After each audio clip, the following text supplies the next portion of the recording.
ഇവിടെ ഇരുന്ന് അമ്മ കേട്ട് കാണുമല്ലോ വല്യുഞ്ഞ് എന്താ പറഞ്ഞിട്ട് പോയതെന്ന്. എന്തൊരു ജന്മം അമ്മ എന്റേത്. എനിക്ക് മാത്രം എന്താ ഇങ്ങനെയൊക്കെ നടക്കണേ? ഈ പ്രായത്തിൽ ഇനി ഇങ്ങനെയൊന്നും താങ്ങാൻ എനിക്ക് കഴിയില്ല. വല്യുഞ്ഞ് പെട്ടെന്ന് ഇങ്ങനെയൊക്കെ ചോദിക്കുമെന്ന് സ്വപ്നത്തിൽ പോലും ഞാൻ വിചാരിച്ചതല്ല. നാളെ ഞാൻ മറുപടി പറഞ്ഞില്ലെങ്കിൽ വല്യുഞ്ഞ് ആരും പ്രതീക്ഷിക്കാത്ത എന്തോ കഠിനമായ തീരുമാനത്തിലേക്ക് പോകുമെന്നാ പറഞ്ഞിട്ട് പോയത്. നാളെ രാവിലെ വരെ എനിക്ക് സമയം തന്നിരിക്കുക. ഈശ്വരന് മാത്രമേ അറിയൂ വല്യുഞ്ഞ് മനസ്സിൽ എന്താ തീരുമാനിച്ചിരിക്കണേന്ന്. ഉള്ളിലാകെ ഞാനിപ്പോ ആടിയല്ല ഞാൻ നിക്കണേ. അമ്മയ്ക്കറിയാലോ, ഞാൻ അഖില മേഡത്തിന് വാക്ക് കൊടുത്തതാ, ഒരിക്കലും ഈ കുടുംബത്തിന് ദോഷം വരുന്നതൊന്നും ചെയ്യില്ലെന്ന്. പക്ഷേ ഇപ്പോ അഖില മേഡത്തിന് കൊടുത്ത വാക്ക് പാലിക്കണോ, വല്യുഞ്ഞിനെ വേണോ? മനസ്സിലൊരു അങ്കലാപ്പ. ഞാൻ എന്ത് തീരുമാനം എടുക്കണോ അമ്മേ? അമ്മ പറ. വിധി എന്നെ തോൽപ്പിച്ച് കളയുമെന്നുള്ള ഭയം കൊണ്ട് എല്ലാത്തിൽ നിന്നും രക്ഷപ്പെട്ട് അങ്ങ് അമ്മയുടെ അടുത്തേക്ക് വരണമെന്നാ പലപ്പോഴും ആഗ്രഹം. പക്ഷേ ഒരിക്കലും ആത്മഹത്യക്ക് ശ്രമിക്കില്ല എന്ന് അച്ഛനും അനിയനും തലയിൽ കൈവച്ച് സത്യം ചെയ്തു കൊടുത്തുപോയി. ഞാനിനി എന്താ ചെയ്യേണ്ട അമ്മ? അമ്മ പറ, ഒന്ന് സഹായിക്ക് പ്ലീസ്.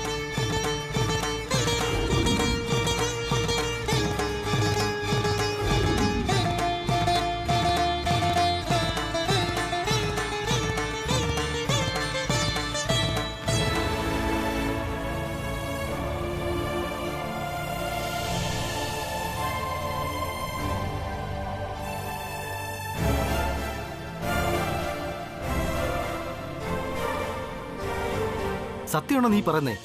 നീ അമ്മയ്ക്ക് വായിക്കാൻ വേണ്ടി വെച്ചിരുന്ന ഡയറി കല്യാണി വായിച്ചൊന്ന് തീർച്ചയാണോ? അതേടാ, ഞാൻ പറഞ്ഞില്ലേ, ഇളയമ്മ അവളെ കൊണ്ടുവന്നതും ആ ചന്ദ്രൻ ഇടയ്ക്ക് കയറി ഓസ്മാട്ട് കളിച്ച കളിയും. സത്യം പറഞ്ഞ അപ്പ അവനെ നിലത്തിട്ട് ചവിട്ടി അരയ്ക്കാൻ തോന്നിയതാ. പക്ഷെ സാഹചര്യം അതായി പോയി. പിന്നെ ആലോചിച്ചപ്പോ സംഭവിച്ചതല്ല ഒരർത്ഥത്തിൽ നന്നായിന്നാ തോന്നുന്നത്. ആ ഡയറി മുഴുവൻ കല്യാണി വായിച്ചെങ്കിൽ ഞാൻ അവളെ എത്രത്തോളം പ്രണയിക്കുന്നുണ്ടെന്ന് അവൾ തിരിച്ചറിഞ്ഞിരിക്കും. അതൊരു നല്ല കാര്യമായിട്ട് എനിക്ക് തോന്നിയത്. ശരി ശരി. അല്ല, അവൾ ആ ഡയറി വായിച്ചതിന് ശേഷം നീ അവളെ നേരിട്ട് കണ്ടിരുന്നോ? എന്താ അവള് പറഞ്ഞത്? സന്തോഷം കൊണ്ട് തുള്ളിച്ചാടി കെട്ടിപ്പിടിച്ചു കാണുമല്ലേ? അതോ നന്ദി അടക്കാനാവാതെ പൊട്ടിക്കരഞ്ഞോ? എന്താ സംഭവിച്ചേ? അത് നീ പറഞ്ഞില്ല.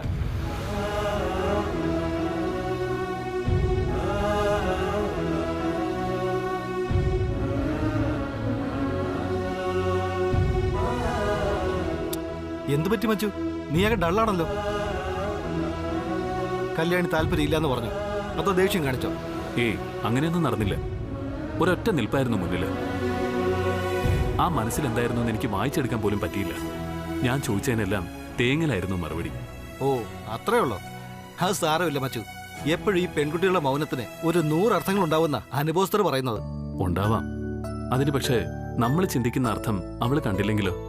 അതാ എന്റെ ചോദ്യം. ഏതായാലും ഇനിയും ഇക്കാര്യത്തിൽ ഒരു അവ്യക്തത വേണ്ടെന്ന് ഞാൻ തീരുമാനിച്ചു. അതുകൊണ്ട് എന്നോടൊരു മറുപടി പറയാൻ നാളെ രാവിലെ വരെ സമയം കൊടുത്തിരിക്കുക. പക്ഷേ ഒരു രാത്രി വളരെ ചെറിയ സമയം മച്ചു. കല്യാണിയുടെ മനസ്സിൽ എന്തൊക്കെയോ സങ്കടങ്ങളുണ്ടെന്നാ എന്റെ ഒരു തോന്നല്. അതോടൊപ്പം നിന്നോടുള്ള പ്രണയവും. നീ പെട്ടെന്ന് ഇങ്ങനെ ചോദിക്കുമ്പോ അവൾക്ക് ഉടനടി ഒരു മറുപടി പറയാൻ സാധിക്കുന്നില്ലായിരിക്കും. അതാ അവൾക്കൊരല്പ സമയം കൂടി കൊടുക്കാൻ ഞാൻ പറയുന്നത്. സോറി ശബരി, ഇപ്പൊ തന്നെ ഒരുപാട് സമയം കഴിഞ്ഞിരിക്കുന്നു. ഇത്ര നാളും ഇങ്ങനെ നീട്ടി കൊണ്ടുപോയതുകൊണ്ടാ എല്ലാ കാര്യങ്ങളും കൈവിട്ടു പോയത്.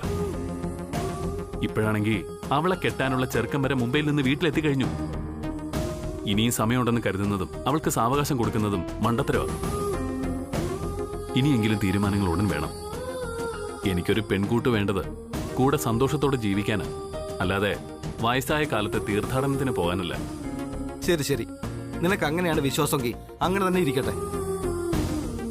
നാളെ നേരം വെളുത്ത് പ്രഭാത സൂര്യൻ ചെങ്കതിർ വിടർത്തുമ്പോ നിന്റെ കല്യാണിക്കുട്ടി കയ്യിലൊരു ചെമ്പരത്തിപ്പൂവുമായി വന്ന് നിന്നോട് തന്റെ പ്രണയരഹസ്യം വെളിപ്പെടുത്തട്ടെ എന്ന് ആശംസിക്കുന്നു.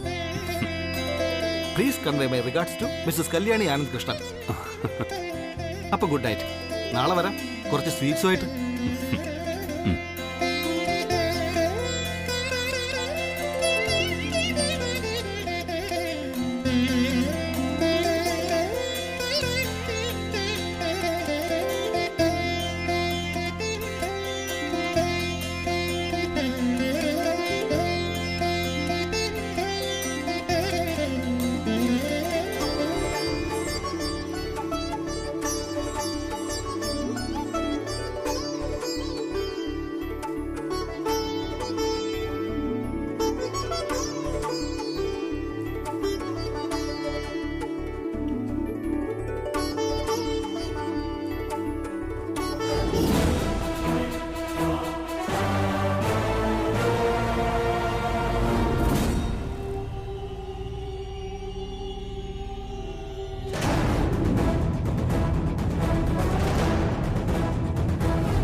എന്റെ ഭഗവാനെ, ഇവളിതെന്ത് ഭാവിച്ചാ?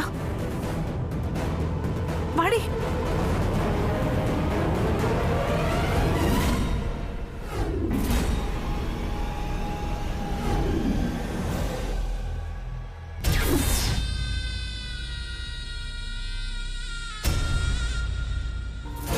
ചേച്ചി,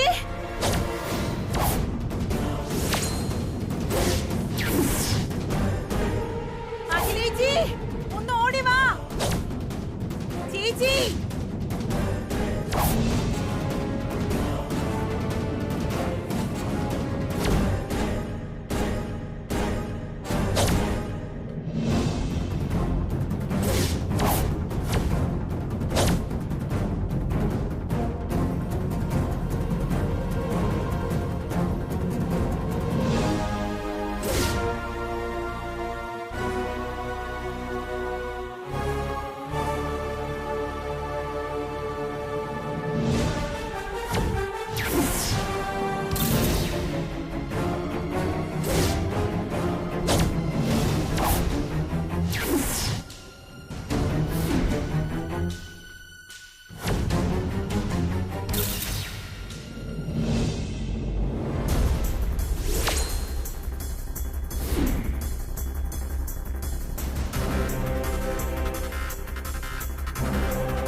ചേച്ചി കണ്ടില്ലേ എന്ത് അഹങ്കാരം ഉണ്ടായിട്ടാ ഇവള് മുനിമാരെ പോലെ വേഷം കെട്ടിയിരിക്കുന്നത്, അതും ഈ തൃച്ചംബരത്തിന്റെ മുറ്റത്ത്.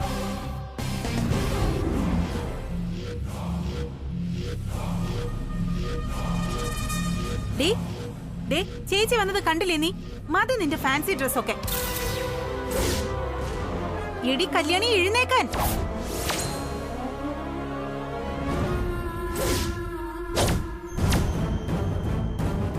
കല്യാണി, നീ എന്ത് ചെയ്യുന്നേ? എഴുന്നേൽക്ക്. സാറും മാഡം ഒക്കെ വന്നിരിക്കുക. കല്യാണി, എഴുന്നേക്കാൻ. നോ,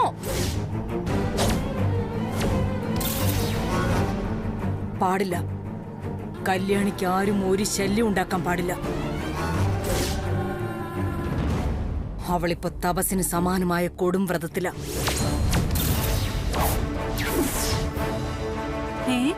വ്രതോ? ഇതെന്തോന്ന് വ്രതം? ഇത് ഇവള് ഓരോ ഉടായ്പായിട്ട്.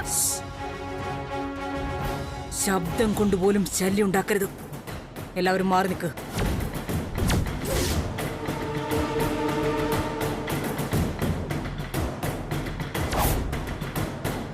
അങ്കിൾ, എന്ത് വ്രതം അങ്കിൾ ഇത്? ഒന്നും മനസ്സിലാവുന്നില്ലല്ലോ.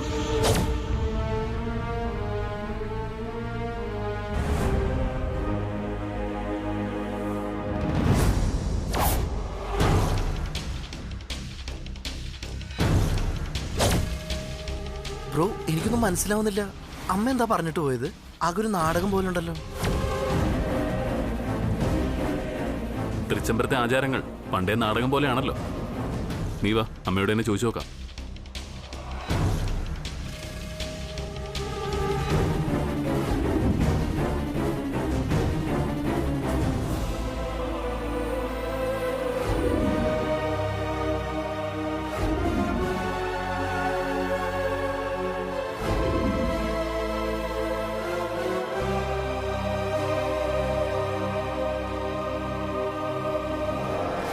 ആന്റി എന്താ ഇതൊക്കെ?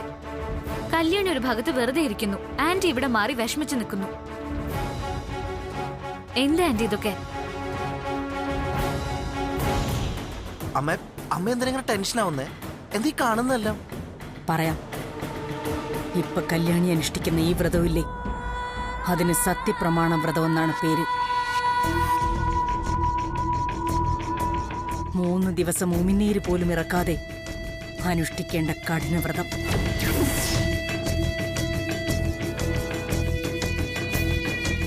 സത്യപ്രമാണ വ്രതമോ?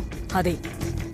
സാധാരണ നിലയിൽ ചോദിച്ചാൽ സാധിച്ചെടുക്കാൻ പറ്റാത്ത ഏതൊരു കാര്യവും ഈ സത്യപ്രമാണ വ്രതത്തിലൂടെ വരമായി നേടാൻ സാധിക്കും.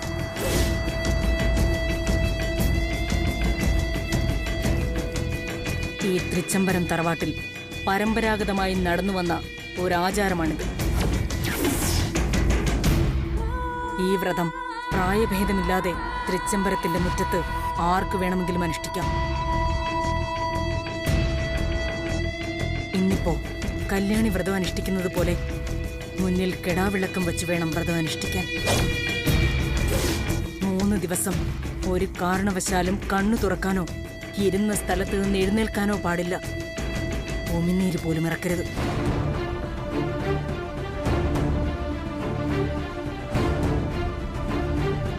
ഈ വ്രതം അനുഷ്ഠിക്കുന്നവരുടെ മനസ്സും ലക്ഷ്യവും പരിശുദ്ധമായിരിക്കണം. തെറ്റായ ലക്ഷ്യത്തോടെയാണ് വ്രതമെങ്കിൽ മുന്നിലെ കിടാവിളക്കണയും. അങ്ങനെ വിളക്കണഞ്ഞാൽ വ്രതം അനുഷ്ഠിക്കുന്ന ആൾക്ക് സ്വയം ജീവൻ വെടിയേണ്ടി വരും.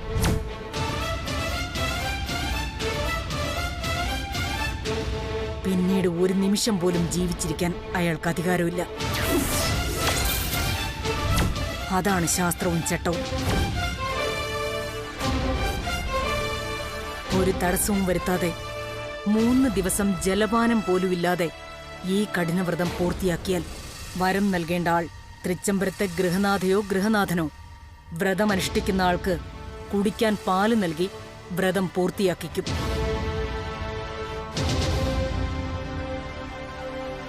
പിന്നെ അയാൾ എന്തു വരം ചോദിച്ചാലും മടിക്കാതെ അത് സാധിച്ചു കൊടുത്തിരിക്കണം. അതാണ് നിയമം. അതൊരിക്കലും ലംഘിക്കാനും പാടില്ല. ചേച്ചി, അപ്പൊ കല്യാണിയും എന്തോ പ്രധാനപ്പെട്ട വരം ചോദിക്കാനല്ലേ ഈ വ്രതം ഇരിക്കുന്നത്? അതെ.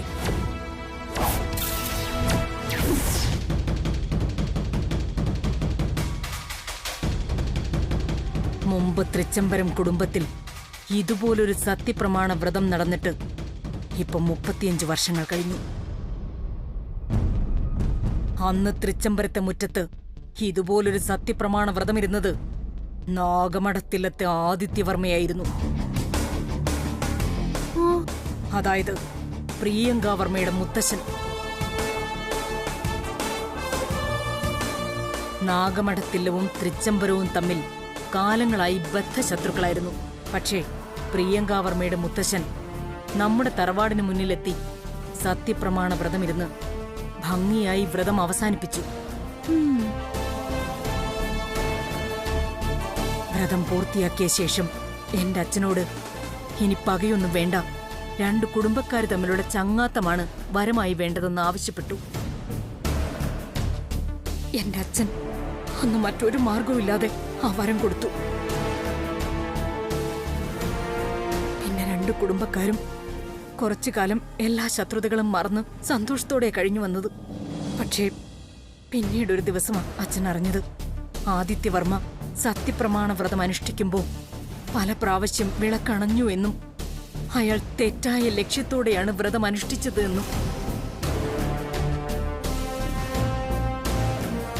ദേഷ്യത്തോടെ ആ ചെയ്ത പ്രവൃത്തിയുടെ ന്യായം ചോദിക്കാൻ പോയ അച്ഛനെ ആദിത്യവർമ്മ ചതിച്ചു കൊല്ലുകയായിരുന്നു.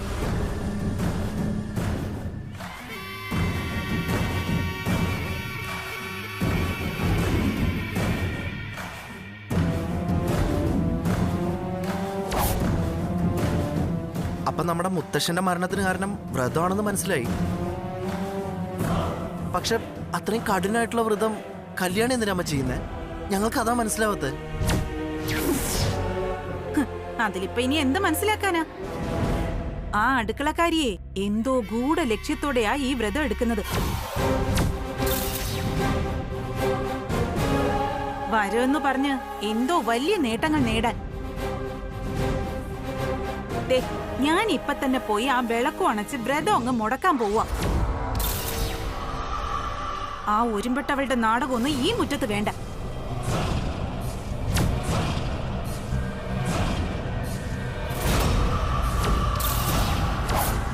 നിക്കവിടെ.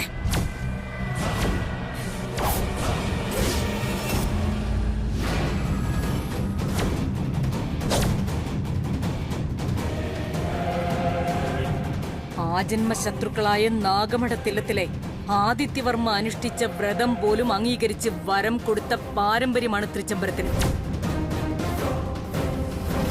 ഇപ്പം നിനക്കത് ഉൾക്കൊള്ളാൻ കഴിയാത്തത് നിന്റെ മാത്രം കുലമഹിമയുടെ കുറവ് കൊണ്ടാ. എന്നാൽ അഖിലാണ്ടേശ്വരി അങ്ങനെയല്ല.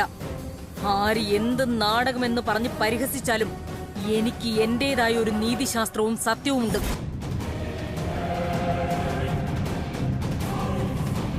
അതുകൊണ്ട് കല്യാണി അനുഷ്ഠിക്കുന്ന 3 ദിവസത്തെ സത്യപ്രമാണ വ്രതത്തിന് ആരും ഒരു തടസ്സവും വരുത്താൻ പാടില്ല. ഇത് തൃച്ചംബരത്തെ ഗൃഹനാഥ എന്ന നിലയിൽ അഖിലാണ്ടേശ്വരിയുടെ തീരുമാനമാണ്. ലംഘിക്കപ്പെടാൻ പാടില്ലാത്ത തീരുമാനം.